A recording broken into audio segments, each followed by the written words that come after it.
Last but not least, Lisa Scott Jones.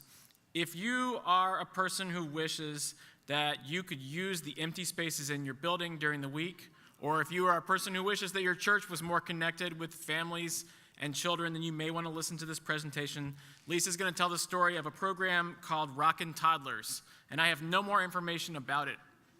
But I do have a couple of questions, like do the toddlers play instruments, and are there rocks involved?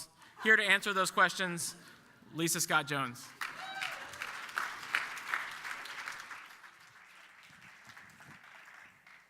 Yes, they play instruments.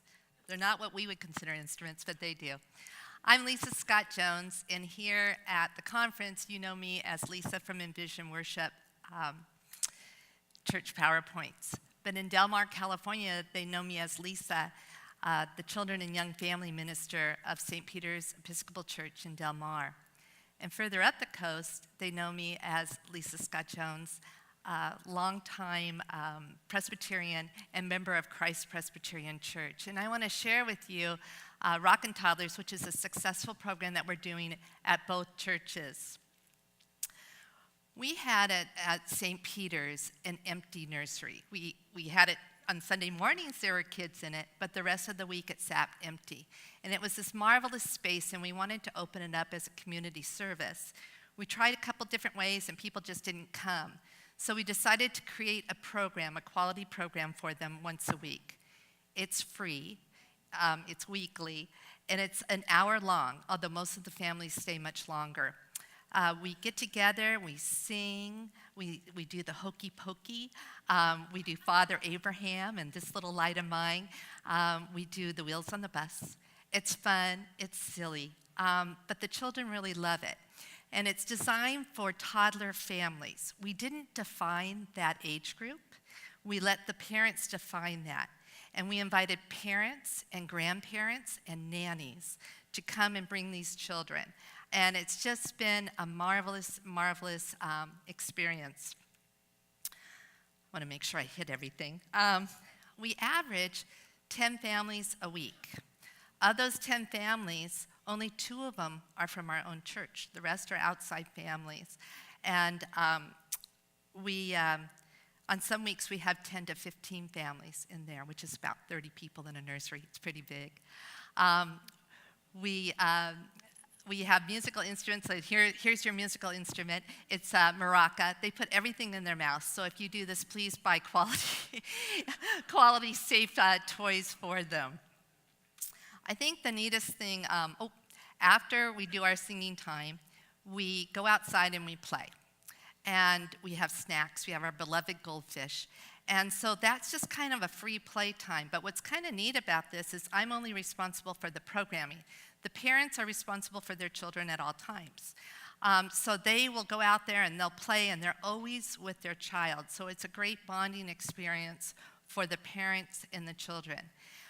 The marvelous thing about this, we're doing this as a community service, but what's happened, of course, is that it's building community with our church and the greater community through our advertising that they know that we're doing this, and the church and these families with the parents and with the children. Children think that church is a really cool place to go. And the relationships are building between the parents of the children and parents with other children in the group, and of course the children within. So they all have like these buddies, they're inviting their friends, and it's kind of just building on itself. It's been very, very marvelous. We invite the families to things at the church. We do it in a really non-pressure way. So it's kind of like letting them know that we're doing things. And we have a sign-in table that they go to, and I'm just going to put this up because it's making me nervous. They go and sign in if they'd like to sign in and give us their email. We send them out emails only when we have something fun happening for young families. Our open rate is about 40%, which is huge. And we have found it's just been a really effective way. We always have a flyer for our next church event on the sign-in table. So whatever is happening next, we have a flyer for, and we encourage them during the singing afterwards. I'll make an announcement like, hey, if you want to help your children understand what Christmas is all about, come to the Christmas pageant. So it's a great invitation, really non-threatening. We like to party. We have a party about once a quarter. Toddler parties are really easy. It involves goldfish in different shapes, and costumes and special songs. It's just a joyous, joyous time. If you're going to do this or any kind of programming, I highly recommend that you buy a quality graphic to go with it. These really pop at Starbucks. When we make a flyer with these, they're only like $10 to $15, and you can use them over and over and over again. So kind of think about that. We use Nextdoor as our main source of connecting with the neighborhood. We do Rockin Toddlers every week on Nextdoor, and that's helped us. It takes a couple of weeks for them to come and seeing that, so it's been very helpful. And this is just an example, this slide, of how that graphic helps you capture attention.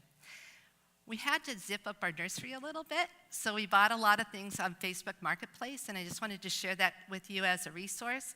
And we also publicize on Facebook Marketplace. You can get away with that a little bit, but it's very effective because it reaches a much larger group. Okay, let's see.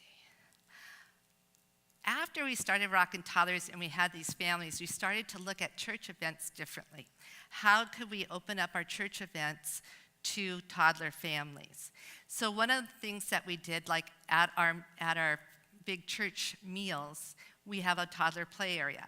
We put it as far away from the door as possible, and they're welcome to go and play in that. We included children-friendly foods, like macaroni and cheese, at all of our meals, as well as gluten-free foods for the adults. So there's some things that we did just to make us a little bit more user-friendly for the young families. In our sanctuary, we already had a family worship service, but we added a little wiggle area in the sanctuary, which has been enormously popular. For the Christmas Eve pageant, we bought some lamb outfits, toddler lamb outfits, and toddler angel outfits, and we bought adult shepherd outfits, and we invited the families to come and participate in the Christmas pageant. It was a huge hit. All right, well, this is 7 minutes long, and I can't give you all the nuts and bolts, but on the Envision Worship website, I put a whole, on the menu, a drop-down list with all the resources there for free. I'm going to continue to update it as I go on the journey that I have within Rockin Toddlers. But it's just been a marvelous thing for us, a great joy, building relationships and planting seeds. So I just hope that you'll all want to do it too.